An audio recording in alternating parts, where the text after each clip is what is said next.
Hello students, today we will be starting the first chapter of class 10th NCERT, that is real numbers. So let's start from real numbers and firstly learn that what are basically real numbers. So if we divide numbers into two parts, the first section would be of real numbers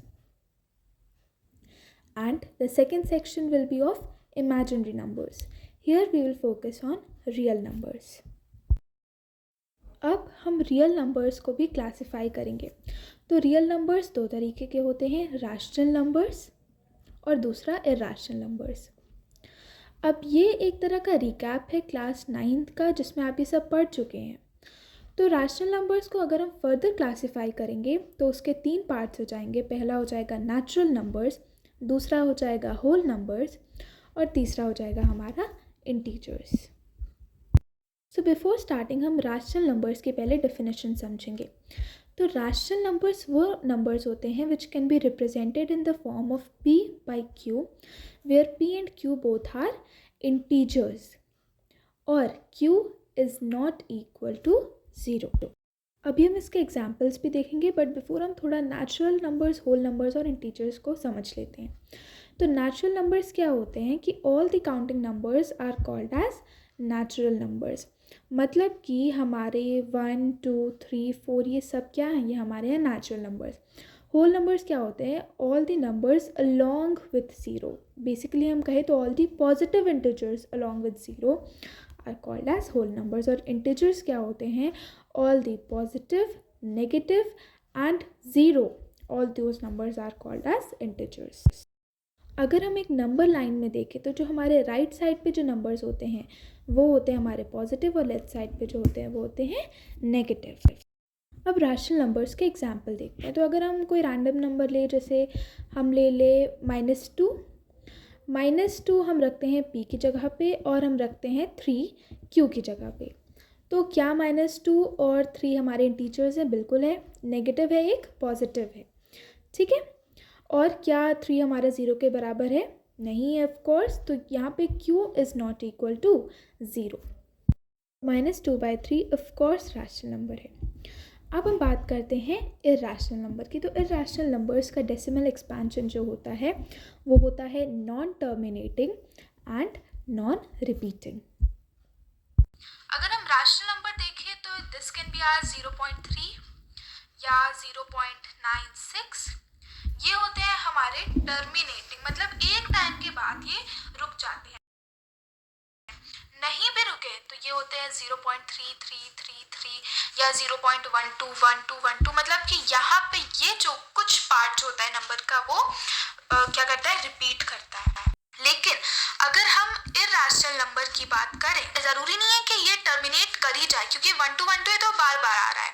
लेकिन irrational number ना terminate करते हैं ना repeat करते हैं। तो अगर आपसे एग्जांपल्स पूछे जाएं तो you can simply write 1.2394612 and so on. These dots are really necessary because we are showing कि ये टर्मिनेट नहीं कर रहे हैं। हर जगह आपको ऐसे डॉट्स लगाने होंगे। यहाँ पे टर्मिनेट करने तो they are no dots needed. Now this was a small recap. अब हम चलते हैं अपने चैप्टर रियल नंबर्स पे। तो रियल नंबर्स क्या होते हैं, यही रैशनल और इरैशनल नंबर्स के कलेक्शन को हम क्या कहते हैं, रियल नंबर्स कहते हैं। अब जब हम रियल नंबर्स की बात करते हैं तो सबसे पहले हमारे पास 2 इम्पॉर्टेंट प्रॉपर्टीज आती हैं जो कि पॉजिटिव इंटीजर से रिलेटेड है। अब हम इन प्रॉपर्टीज के बारे में पढ़ते हैं। तो जो हमारी पहली प्रॉपर्टी हम पढ़ेंगे वो होगी हमारी यूक्लिड्स डिवीजन लेमा। अब यूक्लिड जो थे ये बहुत ही एक रिनाउंड मैथमेटिशियन हैं जिन्होंने बहुत सारे एल्गोरिथम्स और लेमा दिए हैं। अब लेमा क्या होता है, तो लेमा इज बेसिकली ऐसी प्रूवन स्टेटमेंट्स जो कि बाकी स्टेटमेंट्स को प्रूव करने के लिए यूज होती है। Like lemma is a proven statement use for proving another statement, so that is lemma. तो अब यूक्लिड के डिवीजन लेमा क्या कहती है कि अगर हमारे पास 2 पॉजिटिव इंटीजर्स है a एंड b, यहाँ पे दोनों क्या है, पॉजिटिव इंटीजर्स, ठीक है। अब ये जो positive integers a and b है, तो यहाँ पे ऐसे q और r एक यूनिक इंटीजर्स होते हैं जो कि a is equal to B Q plus r की प्रॉपर्टी को सेटिस्फाई करते हैं।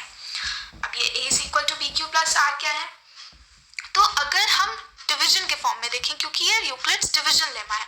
तो हम कोई भी नंबर लेते हैं, सपोज हमने ले लिया 3 और 10, ठीक है, 3 और 10। तो क्योंकि ये डिवीजन लेमा है, तो अगर हम 3 को 10 से डिवाइड करेंगे तो ये क्या हो जाएगा, 3 3 are 9, बचा क्या 1। This is our remainder, this is our divisor, this is our dividend and this is our quotient. Fine. तो क्या पढ़ा हमने कि a is equal to B Q plus R, मतलब कि ये जो होता है डिविडेंड हमारा होता है a, डिवाइजर होता है हमारा b, कोशेंट होता है हमारा q और r हमारा होता है r। ठीक है, तो कोई भी ऐसे दो नंबर जब जिससे अगर हम a is equal to B Q plus R की प्रॉपर्टी लगाएंगे तो ये उसको फुल्ली सेटिस्फाई करेंगे। तो अगर हम इस एग्जांपल में देखें तो a क्या बताया मैंने, डिविडेंड, मतलब कि 10 इज इक्वल टू b क्या बताया मैंने, डिवाइजर 3 इंटू q क्या बताया मैंने 3, r क्या बताया मैंने 1। तो क्या 9 प्लस 1 10 होता है, बिल्कुल होता है। क्या ये प्रॉपर्टी सेटिस्फाई हुई, बिल्कुल हुई। तो अगर हम दो पॉजिटिव इंटीजर्स यहाँ पे 3 और 10 देखें, वो दोनों नंबर q और r कौन से हैं जो a is equal to B Q plus R की प्रॉपर्टी को सेटिस्फाई कर रहे हैं। q जो है हमारा है 3 और r जो है वो हमारा है 1। ठीक है, यही होता है हमारा यूक्लिड्स डिवीजन लेमा। अब हम अगली चीज जो पढ़ेंगे वो होगी हमारी यूक्लिड्स डिवीजन एल्गोरिथम। अब ये यूक्लिड्स डिवीजन लेमा पे ही बेस्ड एक कॉन्सेप्ट है। अब एल्गोरिथम मतलब क्या होता है, algorithm is a series of well defined steps which gives a procedure for solving a type of problem, मतलब कि कुछ ऐसे स्टेप्स होते हैं जिनको यूज करके हम एक पर्टिकुलर टाइप की प्रॉब्लम को सॉल्व करते हैं।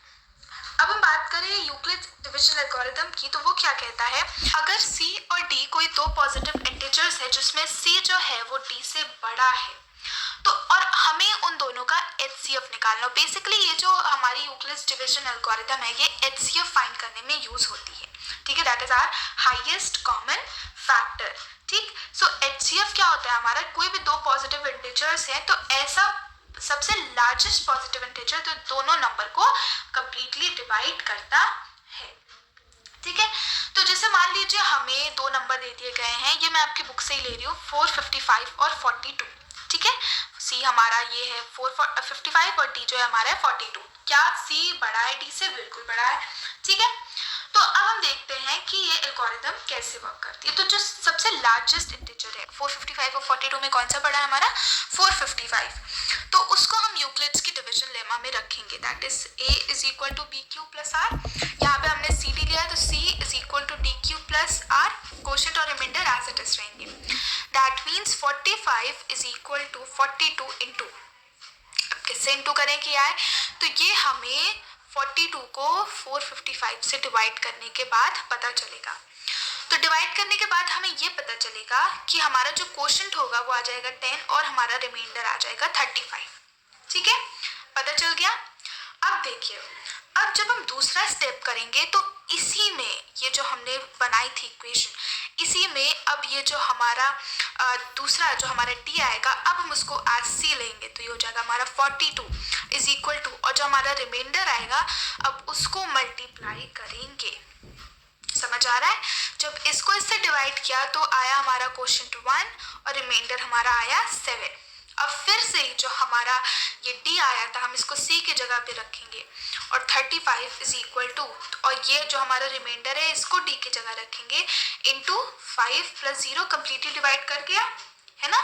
तो इससे हमें क्या पता चला कि ये जो 7 था इसने इसको कम्प्लीटली डिवाइड कर दिया।